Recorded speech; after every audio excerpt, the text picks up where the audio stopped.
semuanya, nama saya Widya Bayi Valentina, saya mahasiswa semester 4 dari Politeknik Negeri Semarang, jurusan Teknik Elektro, Prodi D4 Teknik Telekomunikasi. Di sini saya akan menjelaskan mengenai materi tentang square loop teknik, yaitu teknik untuk mendemodulasi sinyal di SBSC, yaitu double sideband suppressed carrier. Nah, jadi masalahnya begini. Pada modulasi di SBSC, sinyal carrier itu sengaja dihilangkan pada saat dikirim. Makanya namanya suppressed carrier. Padahal demodulasi koheren itu butuh carrier referensi yang fasenya itu sama persis dengan carrier di pengirim. Nah, kalau carriernya hilang, gimana caranya penerima bisa demodulasi? Square loop teknik ini solusinya. Sinyal carrier yang hilang tadi akan direkonstruksi ulang langsung dari sinyal yang diterima tanpa perlu dikirim terpisah dari pemancar. Nah, teman-teman bisa lihat di sini ada diagram bloknya. Sinyal MT, ya, sinyal MT yang diterima dikirim ke square circuit menghasilkan sinyal M kuadrat T. Sinyal ini lalu difilter oleh narrowband filter, lalu yang dituning di frekuensi 2 omega C. Kemudian sinyal ini hasilnya ini dikalikan dengan keluaran VCO lewat LPF, ya, lewat LPF. Nah, menghasilkan sinyal error yang di-feedback balik ke VCO. Nah, ini disebut PLL atau phase lock loop PLL. Setelah VCO terkunci, keluarannya dibagi dua, menghasilkan si aksen T yang dipakai untuk mengalihkan sinyal MT asli, lalu lewat LPF ini lagi untuk mendapatkan sinyal informasinya. Nah, kenapa sinyal dikuadratkan? Kenapa sinyalnya dikuadratkan? Nah, sekarang saya jelaskan secara matematis. Jadi sinyal di SBSC yang diterima itu rumusnya seperti ini. MT sama dengan AC kali cos kali omega C kali T kali XT. Yang dimana XT itu adalah sinyal informasi. Rumusnya itu AM kali cos kali omega M kali T. Nah, kalau digabung menjadi AC kali AM kali cos kali omega M kali T kali cos kali omega C kali T. Nah, sinyal ini lalu dikuadratkan menjadi AC kuadrat kali AM kuadrat kali cos kuadrat kali omega M kali T kali cos kuadrat kali omega C kali T.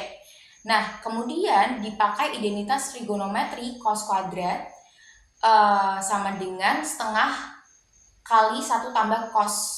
Bentuk ini disederhanakan menjadi AK, ya, nih,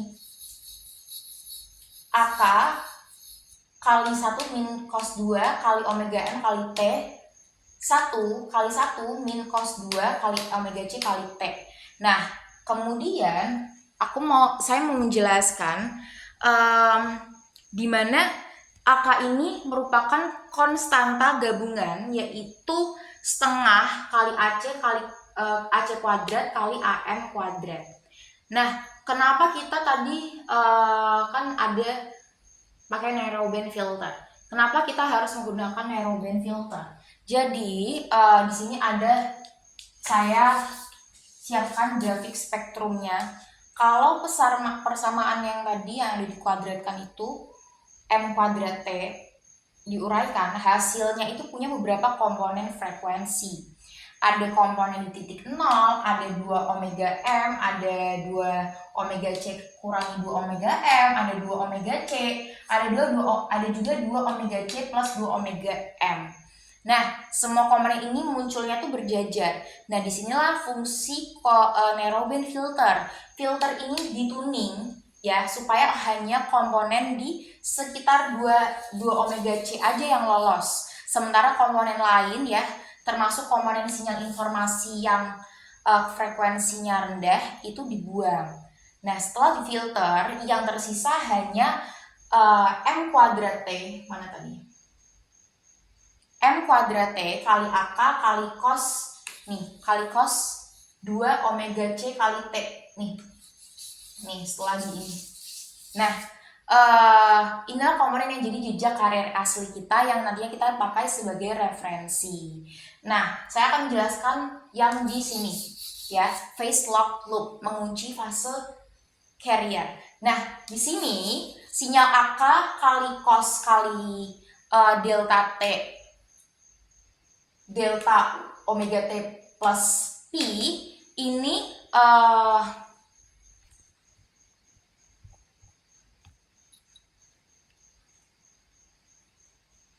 dia itu errornya guys ya, sinyal errornya. Nah, kalau tadi yang saya bahas hubungannya itu, jadi sinyal AK kali AK, sinyal AC, sinyal AK kali cos kali 2 kali omega C kali T ini sekarang dikalikan dengan keluaran VCO. Nah, yaitu AC kali cos kali 2 omega C plus delta W dikali T plus P. Nah, omega W dan P di sini adalah error frekuensi dan fase dari VCO yang awalnya belum tentu pas. Nah, hasil perkaliannya setelah disederhanakan menghasilkan dua komponen, satu di frekuensi tinggi sekitar 4 omega WC. Nah, yang satunya lagi itu di frekuensi rendah omega W.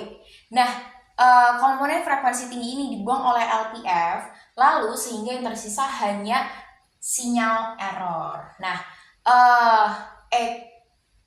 E2 kali T ini sama dengan AK di sini itu sinyal error inilah yang di feedback ke VCO untuk terus-menerus mengoreksi frekuensi dan fasenya sampai omega W mendekati 0. Kalau omega W sudah 0, E2 kali T ini, ya, sinyal error yang kedua ini, tinggal AK kali cos P. Tinggal AK kali cos P nih. Tinggal AK kali cos P. Nah, dan kalau P juga 0, E kuadrat T ini artinya VCO sudah terkunci sempurna pada frekuensi referensi ini. Kalau sini. Nah, saya akan menjelaskan di pembagi frekuensi. Nah, kenapa harus dibagi? Ya, kenapa harus dibagi? Nah, karena VCO ini harus terkunci di frekuensi 2 omega C, bukan di omega C yang asli. Keluarannya perlu dibagi dua dulu lewat rangkaian pembagi frekuensi. Hasilnya menjadi C aksen T sama dengan AC kali cos kali omega C kali T. Ini sudah persis sama seperti carrier asli yang dipakai di pemancar lengkap dengan fase yang sudah sinkron. Nah, lalu saya akan menjelaskan di bagian akhir, yaitu demodulasi akhir ya guys, teman-teman semua, di MT dan C aksen T. Nah, nih. Nah, carrier hasil rekonstruksi si aksen T ini sekarang dikalikan dengan sinyal MT asli yang diterima. Nah, menghasilkan XT kali AC kali cos kali omega C kali T kali cos kali omega C kali T kali AC.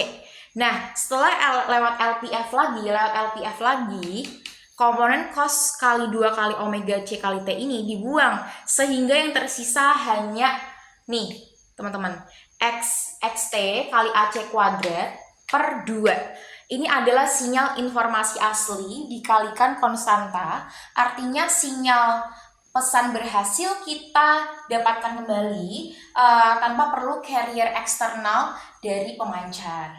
Nah, jadi kesimpulannya square loop taktik ini bekerja dengan 3 prinsip utama. Yang pertama itu dikuadratkan, jadi sinyal yang diterima untuk menghasilkan komponen di 2 omega C itu, yaitu jejak dari carrier asli. Kemudian itu dikunci, yang tadi dikunci ini, frekuensi dan fase komponen itu memakai fase lock loop ya, fase lock loop supaya akurat. Yang ketiga itu atau yang terakhir itu dibagi dua frekuensinya untuk mendapatkan frekuensi asli, lalu pakai untuk demodulasi koheren standar. Nah, keunggulan teknik ini dibanding metode lain seperti memakai pilot carrier, atau adalah kita tidak perlu mengirim sinyal carrier tambahan dari pemancar sehingga lebih hemat bandwidth. Sekian penjelasan dari saya, terima kasih.